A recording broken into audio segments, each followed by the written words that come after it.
ಅಮ್ಮನ ನೆರಳಿನೇ ಅಂತ ಒಂದು ಸ್ಟಾರ್ಟ್ ಆಗುವಂಥ ಕತೆ ಹೇಗೆ ಪ್ರಪಂಚದಲ್ಲಿ ಎಂತಹ ಒಂದು ಸಂಬಂಧಗಳು ಬೇಕಾದರೂ ದ್ರೋಹ ಮಾಡ್ಬೋದು, ಕೆಟ್ಟ ಒಂದು ಸಂಬಂಧಗಳಿರ್ಬೋದು, ಆದರೆ ಎಂದೂ ದ್ರೋಹ ಮಾಡದ ಏಕೈಕ ಸಂಬಂಧ ಅಂತ ಹೇಳಿದ್ರೆ ಅಮ್ಮ ಮಾತ್ರ.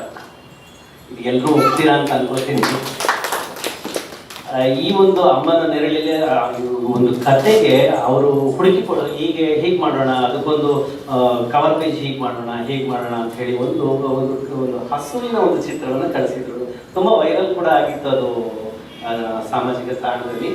ಒಂದು ಹಸು ನಿಂತಿದೆ, ಆ ಹಸು ಉರಿ ಬಿಸಿಲಲ್ಲಿ ನಿಂತಿರುವಾಗ ಅದರ ಕರು ಅದರ ನೆರಳಲ್ಲಿ ಮಲಗಿದೆ.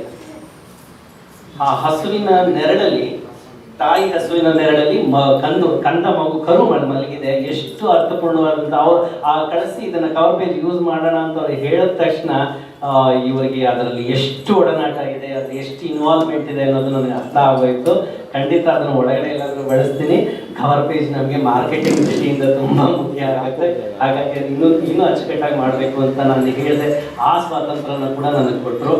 ಪುಸ್ತಕನ ಹೇಗೆ ಈ ರೂಪ ಕೊಡಲಿಕ್ಕೆ ನನಗೆ ಕಂಪ್ಲೀಟಾಗಿ ಸ್ವಾತಂತ್ರ್ಯ ಕೂಡ ಕೊಟ್ಟಿದ್ದಾರೆ.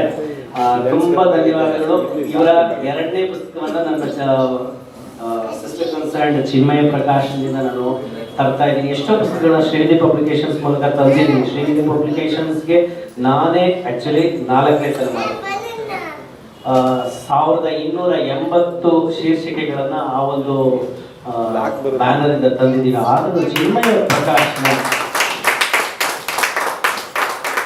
ನಮ್ಮ ಸನಾತನ ಧರ್ಮ, ಧಾರ್ಮಿಕ, ಜ್ಯೋತಿಷ್ಯ, ಪುರಾಣ ಪುನಸ್ಕಾರ ಈ ರೀತಿಯಾದಂತಹ ಒಂದು ಬಿಟ್ಟು ಫಿಕ್ಷನ್ ನಾನ್ ಫಿಕ್ಷನ್ ಮಾಡಲಿಕ್ಕಾಗಿ ಇನ್ನೊಂದು ಹೊಸ ಒಂದು ಬ್ಯಾನರ್ನ ಕ್ರಿಯೇಟ್ ಮಾಡಬೇಕು ಅಂತ ಹೇಳಿದಾಗ ನನಗೆ ಸ್ಫೂರ್ತಿಯಾಗಿದ್ದು ನನ್ನ ಮಗ ಚಿನ್ಮಯ. ಅವನ ಹೆಸರಲ್ಲಿ ಚಿನ್ಮಯ ಪ್ರಕಾಶನ ಅಂತ ಮಾಡಿ ಫಿಕ್ಷನ್ ನಾನ್ ಫಿಕ್ಷನ್ ಕಥಾ ಸಂಕಲನಗಳು, ಕಾದಂಬರಿಗಳು, ಯುವ ಸಾಹಿತಿಗಳು, ಎಷ್ಟೋ ಜನ ಯುವ ಸಾಹಿತಿಗಳು ಕೂಡ ಪುಸ್ತಕಗಳನ್ನ ಬರೆದಿದ್ದಾರೆ. ಖಂಡಿತವಾಗ್ಲೂ ನಮ್ಮಲ್ಲಿ 2 ರೀತಿಯಾದಂಥ ಸಂಗಮ ಆಗಬೇಕು. ಯುವಕರು ಇರಬೇಕು, ಅನುಭವಸ್ಥರು ಇರಬೇಕು. 2 ಇದ್ದಾಗ ಮಾತ್ರ ಸಮಾಜಕ್ಕೆ ಒಳ್ಳೆಯ ಒಂದು ಮಾಹಿತಿಯನ್ನು, ಒಳ್ಳೆಯ ಒಂದು ಉದ್ದೇಶವನ್ನು ಕೊಡಲಿಕ್ಕೆ ಸಾಧ್ಯ ಅನ್ನೋದು ನನ್ನ ಅಭಿಪ್ರಾಯ. ಇನ್ನು ನಮ್ಮ ತುಂಬ ಆತ್ಮೀಯ ಸ್ನೇಹಿತರಾದಂತಹ ಪ್ರವೀಣ್ ರಾವ್ ಅವರು ನಮ್ಮ ತುಂಬ ಹಳೆಯ ಪರಿಚಯ.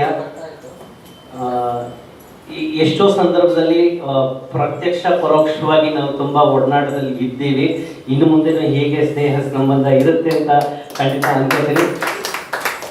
ಈ 1-2 ಮಾತುಗಳನ್ನು ಆಡಲಿಕ್ಕೆ ಅವಕಾಶ ಮಾಡಿಕೊಟ್ಟಂತಹ ಎಲ್ಲರಿಗೂ ನಮಸ್ಕಾರ.